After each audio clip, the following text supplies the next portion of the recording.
Welcome to the banker lamp. Please enjoy the video. Stand with feet shoulder-width apart and toes pointed slightly outward. Bend knees about 30 degrees and lean forward roughly 15 degrees at the hips. Keep your chest lifted while you maintain a relaxed neck and neutral gaze ahead. Keep arms bent and close to sides like wings, about 3 to 4 inches from torso. Take short steps of about 8 to 12 inches and place each foot flat before the next step. Move smoothly and rhythmically for balance and steady momentum. Take short steps of about 8 to 12 inches and place each foot flat before the next step. Shift weight gently from one foot to the other using controlled hip movement.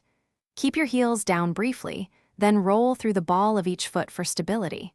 Swing hips subtly, no more than 3 to 5 degrees, to mimic waddling motion and conserve energy. Breathe steadily and keep cadence slow, and even to preserve balance and create the penguin rhythm everyone recognizes. Practice near a support like a chair or wall for the first 5 to 10 minutes. Wear flat shoes with thin soles and grip, ideally no more than 1-inch heel, to feel stable. Start slowly and increase practice time gradually, moving from 5 minutes to 20 minutes over 2 weeks. Focus on consistent posture and short step length to avoid strain. Rest and stretch calves and hips after sessions to prevent soreness and maintain flexibility for Thanks for watching. If this was helpful, leave a like and consider subscribing. See you next time.